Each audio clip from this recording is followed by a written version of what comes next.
joined today by Sarah Ward. Sarah, thank you so much for talking with me today. I'm so excited to be here. I'm so honored that you invited me to hang out with you and chat today. I think some of the best literature and some of the best trainings I've gone to are like somebody who could put a concept into terms where their audience says, yeah, I've been thinking that, just didn't have the ability to articulate it, and you're articulating it for them. That's always a nice touch. And I feel like that's what you've done for a lot of people. My colleagues being some of them. And then people, of course I Googled you after that. I don't know if that's scary or not, but that seems to be the review, is like you're helping people, especially educated people who want to do well, understand and make use of some of the executive functioning concepts that you talk about. So I'd be interested to know a little bit about you and how you got into, I'll let you explain it all, into what you do and what is it that you do. Sure. So I am a speech and language pathologist, which always surprises people because they say, oh, I have nothing wrong with my speech, or, I don't have a speech problem. I don't do the speech end. The speech and language pathologists always have that strong background in language and cognition. And I initially started off my practicum and training at Mass General Hospital, where I worked with clients that had traumatic brain injury. And it's very common when you have a brain injury that you can lose your executive function skills. Typically, our frontal lobes, they don't, completely house the executive skills, but certainly a lot of the cognitive abilities of the frontal lobe are used by the executive system. And so a lot of times clients who've had a brain trauma, whether it's from a fall or a car accident, et cetera, lose those executive function skills. And many people know that I have a husband that has a severe traumatic brain injury. So I lived with someone who had and lost their executive skills. And my daughter, who is quite dyslexic and has really significant ADHD, was lagging in the development of her executive skills. So the combination of being in a situation where I had a daughter who wasn't developing executive skills and a husband who'd lost his executive skills, that first took me down the path of, all right, let me make sure I really understand what executive skills are. But the part then that really happened was it made me crazy when I would go to a professional development and they'd spend an hour telling me what executive function was and didn't tell me what to do about it. So that was really sort of the instigator for saying, we have got to have as many practical strategies as possible. And then quickly, I would say the other thing is that truly, I've been in the field for, goodness gracious, almost 30 years now. And for the longest time, we were defining what executive function was. And I would say it really has not been until the last probably 8 to 10 years that there's just been this huge growth in truly understanding ways to not just compensate for executive deficits, but to truly bring about some neurologic change. And I think that's where our work is really focused at, is bringing about neurologic change, really helping individuals truly develop the skill, not just compensate for it.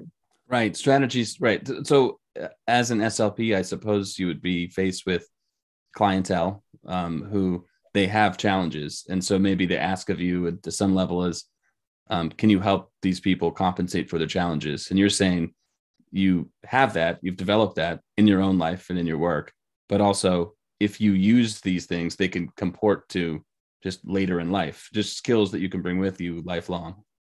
Absolutely. Because the fact of the matter is that just like people have to pay attention and everybody uses their executive function skills every single day. And it's not just, certainly there are disorders that lend themselves where executive function is more challenging. And understanding that it presents differently in some of those different disorders, I think, is really important because it does change a little bit the direction in which we support those individuals, whether they're children or adults. I certainly, on my caseload, I have the gamut from everything from, 5 years old to 75 years old, and I work with all ages and in between. But this is something that all day long you are having to engage your executive system. And so people just have to be learning these skills. And the thing is that in school, you apply it to certainly some aspects of academic, but in school, you're applying it to problem solving and organization and routines and time management. And then as you get older, you're applying it to work or college. And then I have a lot of clients, it's interesting, that will reach out to me that they're doing okay and they've learned some of these skills and they're mastering, and then they will be married, and then they have to sort of adjust a little bit to be able to hang in a partnership and a relationship, and then they're doing okay, and then they call me back because now they're a parent, and all of a sudden that hosts a whole new demand on your executive functioning skills. So it's something we have to do all the time, and it changes and shifts, I suppose, with the different kinds of parameters of age too. So I have to save this question for a little bit later, because it would only, you'll see why the order wouldn't make sense, but I'm going to bring it out so it's not hidden in my pocket. I am super interested in, so you have a lot of times in schools, say, and by the way, my span of clientele is 5 to 75 as well. So kids in schools, and then adults who have addiction issues. And there are some skills you can teach a lot of times within the walls of a school that aren't actually preparing people for life. And so something I'm going to be interested in the next 20 minutes or something is thinking about whatever strategies that you'll talk about, how do we make sure that people aren't wedded to the people offering them the strategy per se, and that they're actually learning and mapping that onto experience. So, but first I am interested in, can you talk a little bit about executive functioning? What is executive functioning, and what are the areas in which you're working on and developing? You bet. So most people, when they sort of start talking about executive function, especially in school, they talk a lot about it being that thing around organization and time management and planning and recording your homework and getting your homework turned in and all of those things. Or when you get older, being able to show up to work on time, et cetera. And those are what I consider to be the outputs of the executive system. And really what the executive system is all based upon this ability to have what we call visual forethought, essentially. And my favorite example is, okay, sure, we're hanging out on this podcast and you're talking to me, but I guarantee that while you're talking to me, or maybe your audience is listening, they're running a movie through their head, and the movie through their head goes, okay. And this is like one of my favorite examples. As soon as I hang up with Sarah, I have got to run into the laundry room. I've got to throw the wash into the dryer because I need those shorts to go to the gym tonight. And I'm going to take the hamburger out of the freezer because I was going to make burgers tonight. And then I'm going to walk the dog around the block, come back, and I need to pull up that file and prepare a treatment lesson for a kid. And then you go, oh my gosh, that child that I'm working with this afternoon is my tricky kid. I need to have a lot of things prepared. I can't take the dog for a long walk. I'll have to take the dog for a short walk. So you're able to run a plan A and a plan B in your head based upon seeing how those things will play out. Now, individuals who don't do this, and we can talk about why individuals don't create the movie. Back up for 1 minute. If you do run that movie, then what happens is the minute you and I hang up, you're headed right to the laundry room. And the minute you leave the laundry room, you go right to the kitchen. And as soon as you leave the kitchen, you go to the mudroom and grab the dog, and out the door you go. And you know already in your mind, you're going to take the short loop to the left instead of the long loop to the right, whatever it is. But if you don't do this, then you hang up with me. You check your email, you might look at Instagram, you go to the bathroom, you come back to your desk, you go upstairs, you make a cup of coffee. Now you're talking about me. And then what happens is you get to that tricky kid and you don't have the lesson prepared. You go to the gym, and dang it, your shorts are sopping wet in the washing machine, and you come home and there's no hamburger to make burgers. Those are the things. So the fact of the matter is that ability to create mental imagery is a part one of executive function. It is that ability to really visualize. But the part two is that you have to visualize over greater distances of space and time. So, you can visualize, what's my plan right after this podcast? What's my plan for dinner tonight? It's Friday, tomorrow, what's coming up this weekend, and what's going on for work next week that I need to be thinking of. Oh, and by the way, 2 weeks from now is Christmas, and I have some Christmas presents, plus there's that Christmas party I need to go to. You're constantly like shifting back and forth along that mental time space horizon and planning from that. And in various disorders, individuals have trouble with the visualization and the planning over time. And so our focus is, how do we develop individuals' ability to do that? I'm talking on a bit, but I find it quite fascinating when we think about individuals with attention deficit disorder. Russell Barkley, who's really considered sort of the father of the research on attention deficit disorder, will tell you the worst thing we ever did was call attention deficit disorder. Because I'm sure you've all met someone with attention deficit disorder that can really focus when they need or want to. But individuals with attention deficit disorder, it's often an inability to persist with attention over time towards a future goal. So if I have ADHD and I'm holding up my visual thought bubble, because that's what I do, I'm a speech therapist, you've got this thought in mind, but when you have ADHD and your brain and your thoughts turn away from your mental thought bubble, it's like that mental thought bubble drops out. And now when you shift back, what was I doing? And that's why people with ADHD might be sitting at their computer to pay a bill online, and they need to get the checkbook to enter the routing number. And then they go and they see the paper towel out on the counter and realize, oh gosh, I've got to move that down the hall. And then they're shifting from thing to thing. Right. So whereas if you contrast that, and I find this really fascinating too, with individuals with autism spectrum disorder, there was just a really interesting, groundbreaking study that came through that they did a 20-year review of all of the research on individuals with autism spectrum disorders' ability to have this episodic forethought, to visualize the future. And the fact of the matter is that, I'm present Sarah, and future Sarah has to pack because I'm traveling tomorrow to go out of the state for an extended period of time for work. So, and future Sarah doesn't want to miss her flight tomorrow morning because that would be terrible. So future Sarah has to think about, what's the rush hour traffic going to be like? What is it going to be in TSA security? Will it be heavy or not? In other words, present Sarah has to step into the shoes, and I have to have theory of mind of my future self.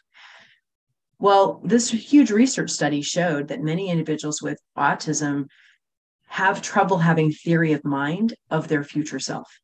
They can envision a future space, they can envision other people, but they don't really step into the shoes of their future self.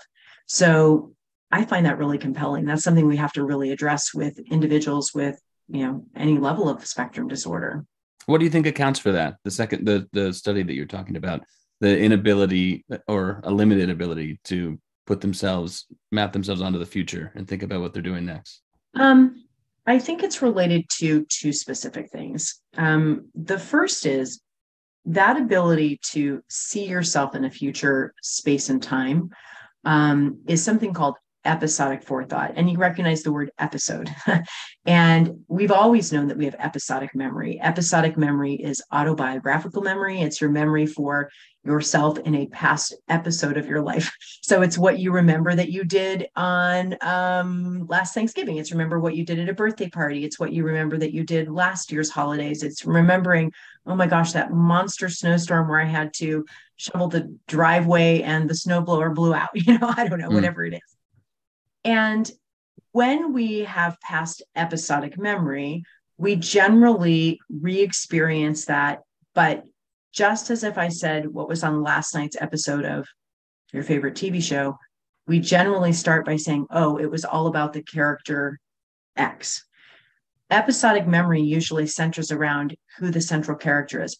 I was here at Thanksgiving. I had to shovel the drive. We know that episodic biographical memory is poor in individuals with spectrum disorders. So I think one reason it's poor is that not only do they not see themselves in the center of past memories, they just don't see themselves in the center of that. The second thing is that their memories may be more focused on minor details of a situation. So that might have been more like, something related to the snow and a minor detail about how there was a huge snowdrift by the mailbox instead of the larger gestalt of the experience. Yeah.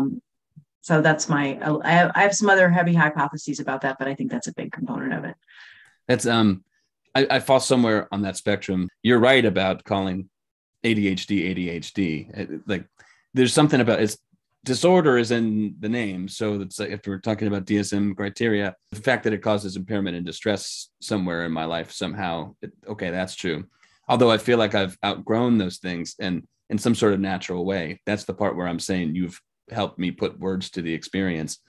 And I've had both of those problems for different reasons at different times. So like people will say, like for someone with ADHD, a lot of people who say they have ADHD aren't writing books and then conducting therapy and then working in a school and then being a musician and all of those things. And, professionally, like if you don't have any attention, how do you have time to do all that stuff? Which I don't really know the answer. And on the other hand, sometimes for me, it's sensory. And so the more or less comfortable I feel in a moment or in a memory with the sensory input that I'm facing makes me more or less able, it seems, to create future planning. So, I mean, for me right now, I'm feeling pretty comfortable, although there is the anticipation of I'm talking to a person, I'm going to publish this. There's nothing coming in at me right now that makes me think, I can't think. I wouldn't be able to project into the future until I'm comfortable. And then if I have a memory of planning, a memory of a thing that I'm planning, I might not be able to access that memory very well until I've experienced something like the plan. I have to work backwards. I have to do it haphazardly first and then be comfortable with it and then plan it. So all of that's fascinating to me. And it sounds like you're hitting on all points of a spectrum. So I'm curious about what some strategies are to combat that, both in the now and for the temporal context that you are describing people need to generate. Yeah, sure. Absolutely. So there are many strategies and it certainly, while I would say that sometimes it depends upon age, the fact of the matter is not really, because we sort of take those strategies and just age them up, if you will. So one of the first strategies, of course, is to really help people travel, if you will, that mental spatial time frame. And how do you envision, what am I going to look like this afternoon? What am I going to look like tonight? Where do I see myself tomorrow? What's coming up after that? And when we think about traveling that mental spatial time frame, there are ways in which we certainly do that, but every single one of those is always a prompt for what we call mind miming. And the ability to envision the future is called mimetic processing, and that episodic forethought, mimetic processing. And I love the fact that it has the word mime in it, because when you think about miming, if I said mime brushing your teeth, you would gesture for me brushing your teeth. If I said mime for me brushing your hair, you would gesture brushing your hair. Now, if I said mime for me going downstairs and getting a pack of paper towel and bringing it back upstairs and going to the laundry room, you would show me. You would say, well, I would go down the stairs and through the door into the garage, and it's in the right-hand corner, and I'd get that big thing of paper towel and I'd bring it back upstairs and it would go on the counter to the right of the kitchen, whatever it is. And that motion where we're gesturing has a very specific name. It's called representational co-thought gesture, which is just a big name, but essentially said co-thought. It accompanies our thoughts. It's what allows us to feel ourselves moving along that time frame. So one of the easiest and best tricks for supporting individuals is, more typically, people will say, tell me what your plan is. Tell me what you're going to do. Or, parents and teachers say this to kids all the time. Now, it's time for bed. Tell me what you need to do to get ready for bed. And one of the most easy, most magical tricks that you can do is don't say, tell me. Replace it with the word show me. Show me your plan to be ready for bed. Show me your plan for breakfast. Show me your plan to pack your bag. Because the minute you say the word show, it forces the engagement of the motor neuron pathway. And we know that, action is embodied. And so even if I say to you, okay, show me your plan to pack your bag, and I want the child to say, well, I'm going to go down the hall into the mudroom and I'm going to, put my coat in my bag and then bring my bag up and put my lunch in my bag. Now, those of you that are listening would see that I'm gesturing and using my hand to indicate the motion of where I'm going.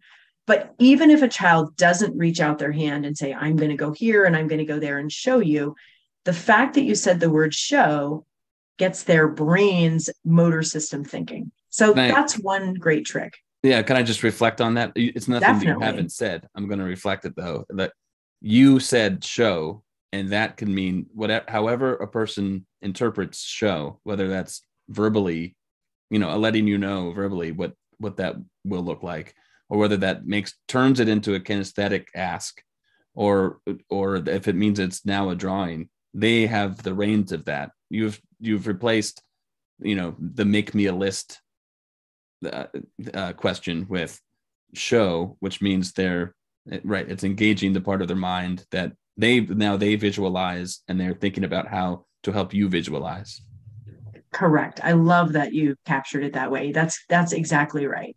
And the part that I'll add on to that, which is the second, is, we were talking about the fact that every single one of us at some point is going to experience a novel experience. And so now I use the word novel loosely in the sense that if you're getting dressed this morning, you don't know what the future is going to be like. Technically, it's novel because it's ahead of you. And what we do is we can think about future situations. So if I am getting dressed and I'm like, oh boy, it's going to be raining today. Or if I'm getting dressed and I'm going to a future situation in which I have an interview for a new job. Or maybe there's a future situation in which I am going to be leaving work and I'm going to go into Boston with my friends tonight. So what happens is most of us, when it comes to visualization, it's not like you're standing there brushing your teeth and have an image of yourself naked, and then you're going to picture what clothes you're going to put on. It's rather like you have an image of the routine of clothing. Like you see kind of a blurry image, if you will, in your mind's eye of I've got clothes on my upper body and clothes on my lower body, and I have some accessories like a bag. And then your brain pulls up that future thought bubble context of it's raining out. So if it's going to be raining, then how does that change what the shirt looks like? It'll be long sleeve, and the added accessory might be an umbrella. If I'm beginning an interview for a job, then I probably shouldn't wear the t-shirt. I should probably wear the button-up collar shirt, and I should probably tuck it in and have a belt. And if I'm being interviewed, then I should probably shave my face. I don't know, whatever it might be.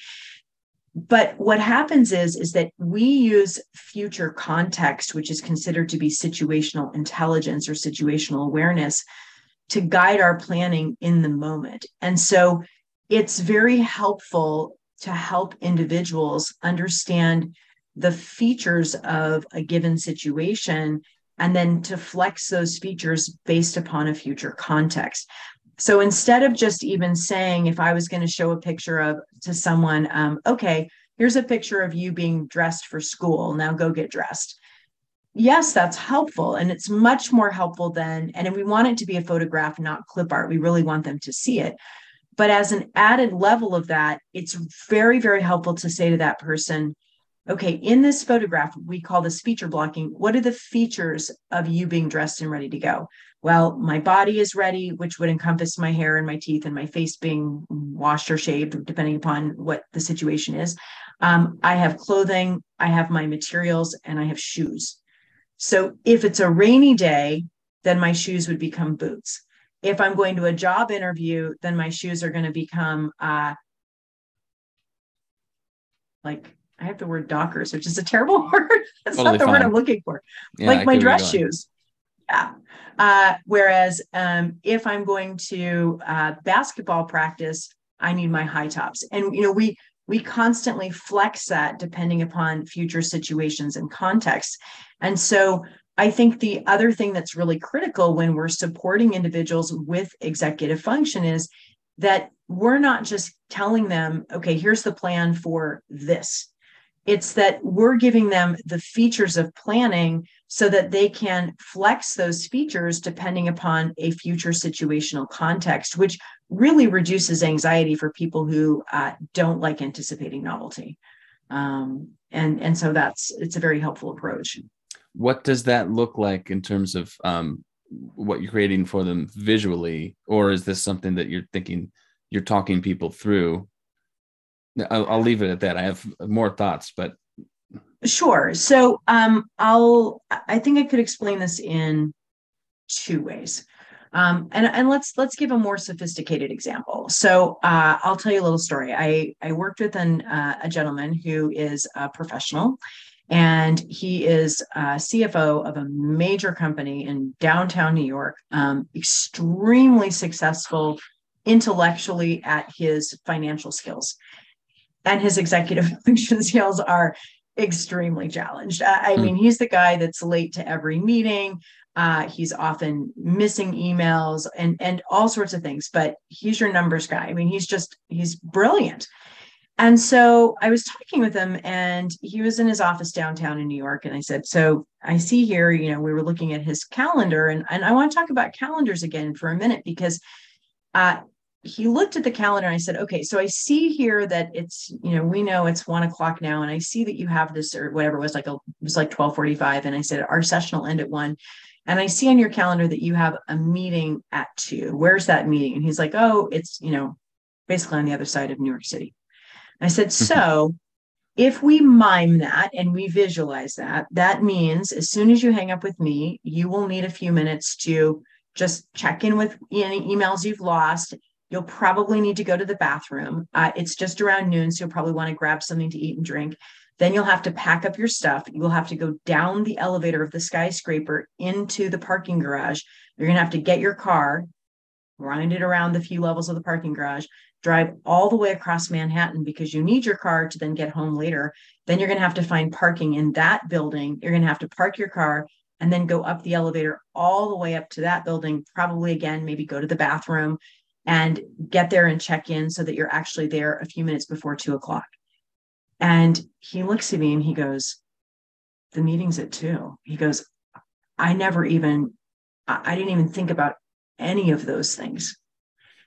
And the reason why I share that is he knew he had to get there. Like, he's like, yeah, I would have figured I'd leave it like a quarter of.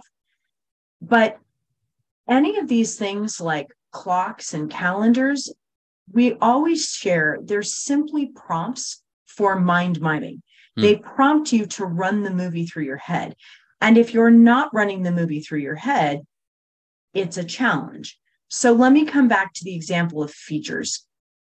So we have to teach then individuals the features of the kinds of time. So for him, transitions between meetings and activities, the features of those are fueling your body, taking care of your body, packing, and transportation.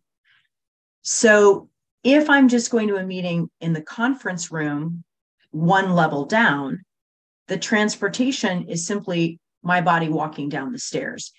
If I'm going to a meeting here, the transportation I have to consider might be the subway, but I still might have to walk to the subway and get on the subway and get there. Or if it's going to be an Uber, then I might want to consider pre-ordering the Uber, whatever it might be. If it's fueling my body, where does that meeting fall between 9, noon, and 6? Does it matter? Anyway, I mean, I hope that's helpful because it's what allows people to have cognitive flexibility and understand how will this experience be, and our favorite phrase is the same but different. Same but different is really makes you flexible. What are your favorite ways of prompting people to think about those nuances in their scheduling? Because now it sounds like with some prompting, you've allowed people to, as you say, run the movie through their mind. They can see some of the elements that would either get in the way or be helpful to them, things that they need to consider when making a plan. I've heard you, I understand the concept, get ready, do, done, which I love. And I think I've seen a sophisticated, a lower developmental level of, let's say, a kid getting ready to go outside, and that could look different in any season. So running the gamut, what are some of the ways, depending on the situation, depending on the person, that you help people make those visualizations and make the connection? You bet. So when we're working with students, generally probably from about middle school on up, and where they're making the transition to really using some form of a calendar or planner system. We have an acronym called Acer Time. And we get kids to learn and understand that there are different kinds of time. So the A stands for any appointments or activities that are at a specific time. So, if I have school, that's at a specific time. If I have soccer practice, that's at a specific time. If I'm an adult, I have a meeting at a specific time. Then we have to assign a time for where we're going to do things like homework or paperwork or chores or errands, etc. The C in Acer Time stands for chill, like where you're going to chill out, be creative, relax, do whatever. And the E is what we call the extras. And the extras are the most important one, actually. So the extras are all those things that I was just telling you. Extra, anything you need extra time for associated with those other things that you've scheduled. And so the extras are time to shift gears. So for example, when you hang up with this podcast with me, you're going to need a few minutes to shift gears, which means pet the dog, go to the bathroom, grab yourself a little water, shake it off, and then get back to work. I mean, you're not just going to hang up with me and be productive immediately. I mean, if you do, that's awesome, but generally people don't. The other extras, of course, are extra time to drive to and from somewhere or transportation. The general routine. So for example, if you're going to go to the gym, the extras that go with that are the 5, 10, 15 minutes you need to change into your gym clothes and pack protein powder and get out the door. But the most important extras for lots of people are what we call the goes withs and the maybes. And the goes withs and the maybes are the expected but hidden time factors. So even if my doctor's appointment is at 1, what goes with the doctor's appointment is it never starts at 1. You might have to wait. I live outside of Boston, and it takes me 25 minutes to drive to Logan Airport. But what goes with rush hour traffic at 6 a.m. is twice the time. It'll take me an hour to get to the airport at 6 a.m. instead. If you go out to dinner on a Saturday night, what goes with that is maybe having to wait for a table. But a lot of our students don't account for that. So to just give you a super practical example, some kids are like, well, I don't have football practice until 4. Okay, great. But what goes with that is that you have to be in the locker room, get all of your football gear on, and the football field happens to be on the other side of the soccer field, which means you need all that time to get into the locker room, get yourself changed, walk all the way across the soccer field, and then be on the field at 4. And these may seem obvious. And the thing is that kids may know that, but they don't mime it and plan the time for it. And so pulling it all together, we teach kids to ace their time by understanding the kinds of time. So that's one of the big ways with some of the upper grade students. And we do use Get Ready, Do Done with all ages. That's super interesting. It's funny. I put myself in your story there. I was trying to think which archetype do I fall under? I get to conferences, I get to meetings, I get to, I'm a musician, so I get to my shows for load in hours before the thing starts. I think I do it in reverse order, where like any in distress in my life probably comes from getting places too early, because for the same reason, like if I had a balanced view, if I gave myself the opportunity to have a balanced view of, what did you call them? The maybes and the goes with. The goes withs and the maybes. Yeah. Right. Of my life. I could probably budget a better amount of time to be somewhere early, like I like to be, but not have so much time in between to either be bored or try to think about how to be productive. And so that's interesting either way, no matter, it's not, that doesn't mean that I have like extra executive functioning. It means I take the limitations of my executive functioning and I just compile them together and put it on the other end of things. Oh, I totally appreciate this. It's so funny because my husband is forever annoyed by me because I travel extensively for work. And I am that person that if my flight's at 9, I will get to the airport at 7. And he's just like, you don't need to be there at 7. But in my mind, I think, well, maybe there will be traffic on the way. I could get there and maybe I'm going to be in that terminal where I'm going to have to go down and all the way across and it really, or take 2 trains to get there, depending upon where I am. Maybe there will be a really big line in the TSA. If I get there and my flight's delayed, maybe I could catch the earlier flight. Like, I can run all the scenarios through my mind.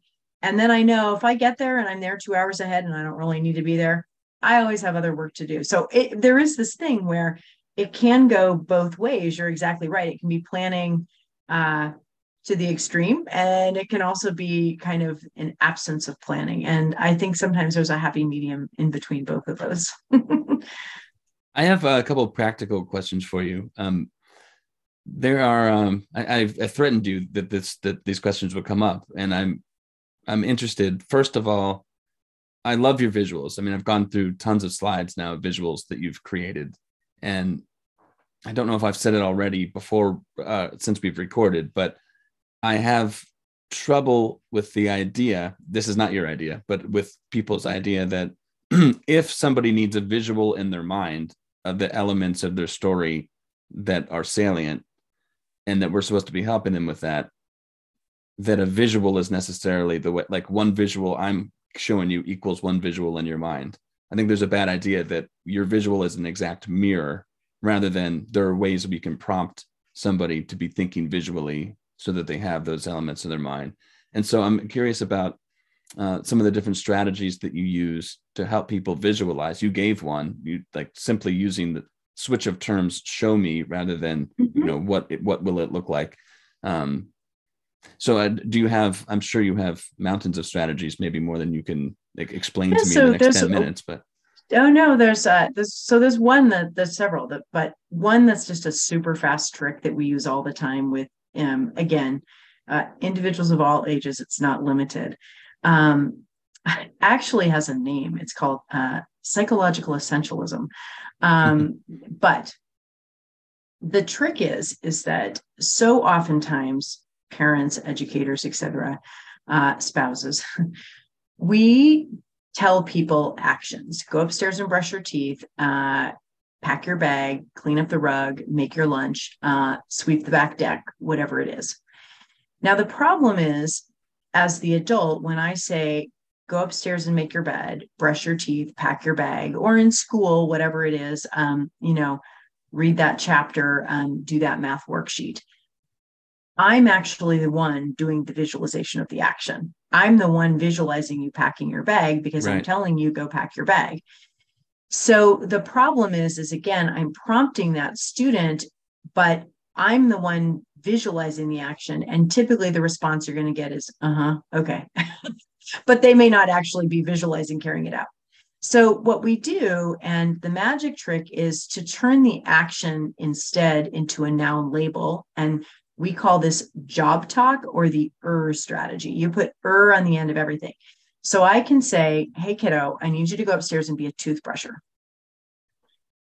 Because the minute I say toothbrusher, what I'm essentially triggering is your sense of role or job. In this moment in time, what kind of time is this? What's my job? Oh, my job is to be a toothbrusher. That immediately triggers you to be like, well, what does a toothbrusher do? What does a toothbrusher look like? And it's funny, I think about this so simplistically from the talk about job talk. When kids are little, we teach jobs and professions all the time. Here's a doctor, and what are the doctor's tools? Has a stethoscope, and the doctor works in a hospital. And here's the fireman, and his tool is the fire truck and his fire hose, and he works at the firehouse. Well, it's no different. If you're a toothbrusher, you're upstairs and your tool is your toothbrush and toothpaste. If I say, I need you to be a bed maker, a bag packer, a counter cleaner, a back deck sweeper. I mean, you put on the end of everything. A chapter summarizer. If we're rolling dice, I need you to be a dice roller. I need you to be a word maker, a letter matcher. I mean, it doesn't matter. There's an amazing book by Elizabeth Sauter, Sautter, called Make Social Learning Stick. And she has a lot related to that. It's a very good resource. But it is just an amazing trick to help individuals create the imagery of, okay. And the fact of the matter is, it's a great trick for you too, because if you're going to, I mean, you meaning people in general, if I sit down at my computer and I really need to get my, tail end in gear and I need to get to work and I'm going to do something, sitting down and saying, oh, I really need to work on writing my book. Ugh. Okay, well, that's so broad. That's not really giving my job. But for me to sit down and say, okay, it's 5 o'clock, and between 5 and 5:45, I might say I'm going to be an author, but specifically, I'm going to be an image creator. And, just knowing like that is the role that I am going to play between 5 and 5:45, it's a great way to kind of help you monotask a little bit. Oh, I love that. Because you're using a psychological trick that's sort of ubiquitous, but putting it in language that's appropriate for everybody. I mean, when I'm thinking about when I work with adult clients who are facing addiction struggles, maybe it's somebody who wants to like lose a ton of weight or something. And you think, all right, what does a healthy person, what would be the routine or habits of a healthy person? That's sort of, it engages that same kind of trick where you're thinking a healthy person would do this, and I'm going to take on the task of what this healthy person would do. I am going to be this healthy person today. Yeah, I'm going to be a meal prepper. Right. So So you're quickly turning that just by the verbiage to just, this, the nomenclature issue. It's fascinating. This is the current climate is probably not the best to chat about it, but there have been multiple recurring groundbreaking studies on this approach where they would invite individuals into the community, into like a community facility, and they would split the room in half. And in one half of the room, they would say, I'm so glad you are here tonight. I'm running for office. I would love if you would vote for me. Don't forget your driver's license next Tuesday. And here's all the literature on what I'd like to do for the community. Please vote for me. And then the same politician would go into the second room of individuals and say, voters, I'm so glad you're here today. As a voter, I really hope you would do this. Voters, don't forget your driver's license. And the difference was 64% of the individuals called voters showed up. Because when you are given a title and you're given a role, it's like you own the role. I'm a voter. I got to show up as a voter. A voter needs a driver's license. A voter needs to read the literature.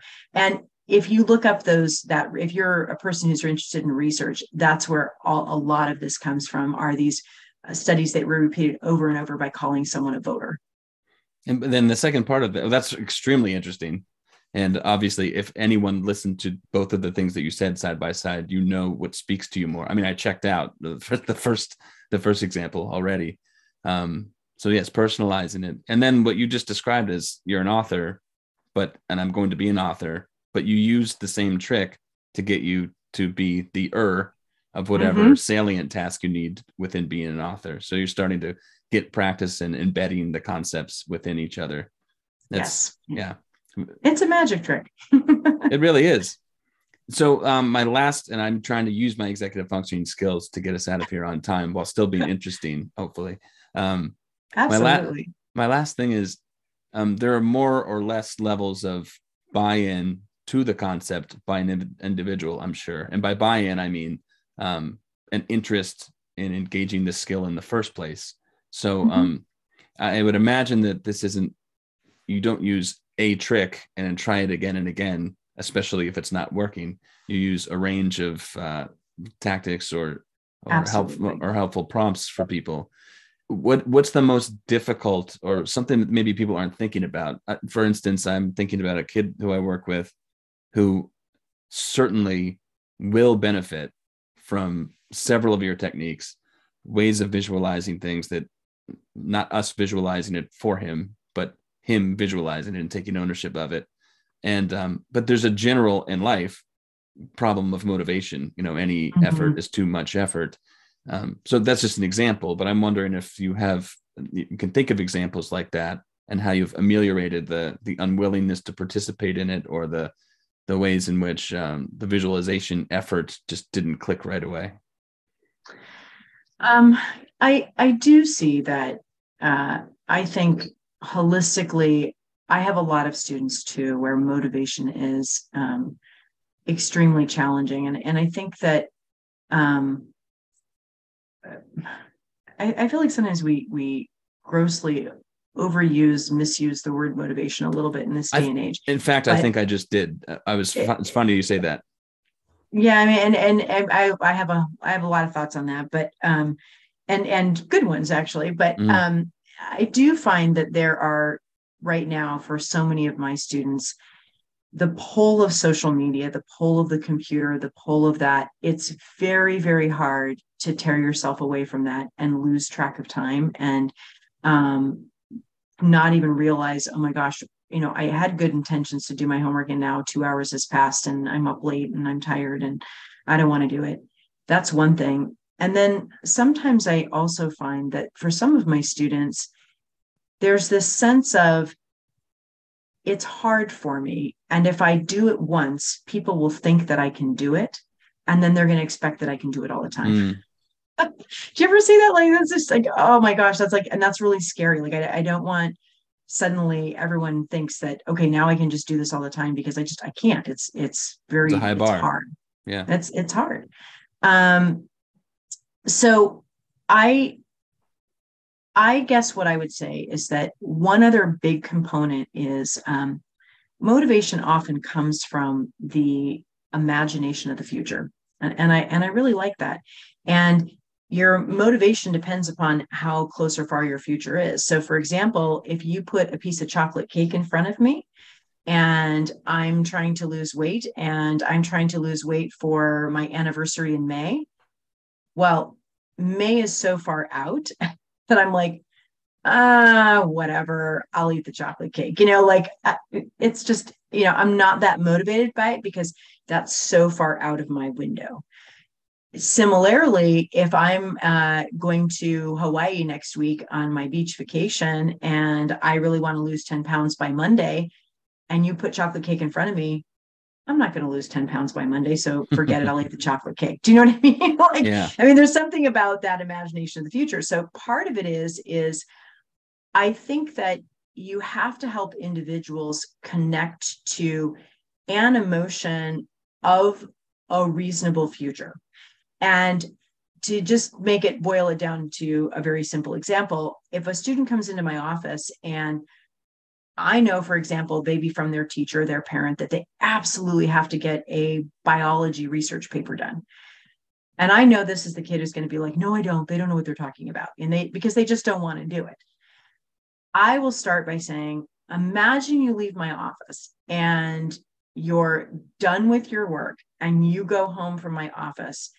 What do you see yourself doing this afternoon that you're really looking forward to? Oh, I want to go longboarding. I really want to, longboard. They just paved this whole new driveway near my house and I just can't wait to take the longboard out. Okay, so our motivation right now, our goal is Operation After School Longboard. Mm. So what will it look like for you to be able to go longboarding? Well, I can't have any homework. Okay, so what do we need to do to wipe that homework out so that you can go longboarding? But if I had started with, you need to get your biology research paper done. And here's how we'll break it into tasks. Right. So a vision of the motivation at the beginning. This is in reverse order. Yeah. Yeah. And really connecting to the emotion of it, I think, is really powerful.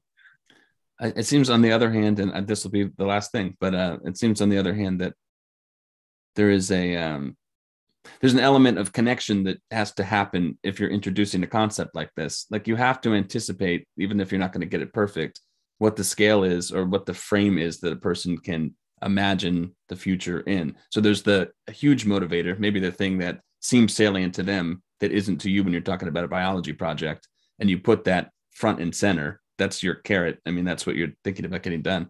And then there's like the ability to do a task in general. So like rather than flooding a person or overwhelming a person with constant visuals, or maybe they feel bombarded, this is about how much I anticipate you could think about now. And so I'm going to give you this and see how successful we are. I don't know. No, well, you're exactly right. And I'll give you a quick story. So Piers Steele wrote a book called The Procrastination Equation. And his story is very funny because he absolutely, his goal was to get a PhD. He wanted a PhD in psychology. And he had terrible, terrible problems with procrastination. And so he jokes that he got a PhD in procrastination because he did. That's what he did. He researched, his procrastination was so terrible. He researched procrastination. He got his PhD, and all of his dissertation was about procrastination, the whole thing. But I definitely love the procrastination equation because it really is truly like a mathematical equation of all of those factors of the ability to understand how far into the future is a task. What is your sense of ability and capability of doing the task? Because if you said to me, okay, how motivated are you to climb Mount Everest? I may be as motivated as ever, but if I really don't believe in my ability to climb Mount Everest, it doesn't matter how great of a plan you give me, how emotionally I want it. If I truly know of myself, like, I've got bad hips or knees, it's just not going to happen. I don't have the ability. Right. So you have to sort of say it's the ability to understand what is your sense of ability, what is the level of impulsiveness, and what is it over time that you're going to actually be doing. So when you kind of look at that, and it's a great resource too, and we manipulate those factors for some of our students, we find that we can improve their ability to move along certain things. And I'll give you one other last sort of favorite resource. I feel like, I'm a little bit of a resourcer kind of person, I guess. There's another brand new book on the market, just came out, I believe, in 2021 called Chatter. And Ethan Kross, Kross, I believe is the last name. Don't quote me on that. And we certainly know, and you've been hearing me all night talk about the fact that self-talk is critical for all of these things. What am I going to look like? What's it going to look like when I'm done? What do I need to do? How's that going to feel? What could I do to motivate me? We have to really use a lot of self-talk. And there are all kinds of self-talk in our mind. One self-talk is the self-talk of planning, but my saying, oh my goodness, but what if I get to the airport and it's really crowded? What if my plane is delayed? What if there's terrible traffic and I miss my flight? What if that's a different kind of self-talk that can interfere with planning. And so I love the idea of chatter and helping individuals understand and tease out what's the voice that's going to help you plan and develop those intention statements versus what's the voice in your head that and it's okay. We all have those kinds of thoughts about contingency planning that we need to be thinking about too. So that's another great resource to chat about too. Speaking of chatter. Beautifully said. And thank you. And you've, with humility, given a lot of resources other than yourself, but where can people find more of you? We did like a sliver of what your work is. And so if people want to engage in your work, see some of the visuals or strategies you've created, where can I send them? Thank you. Absolutely. So our website is www.ef, like executive function practice.com, efpractice.com, and lots of resources there. And I'm so appreciative of you inviting me to hang out and chat with you today. It's been a lot of fun. Yeah, I appreciate it so much. I told people that I invited you on and that you were coming on. I said, well, how did you do that? I said, I don't know. I just wrote to her and she seems to be receptive. So I appreciate it very much, Sarah. So happy to be here. Have a happy holiday. Hey, you too. And thanks again. Thanks.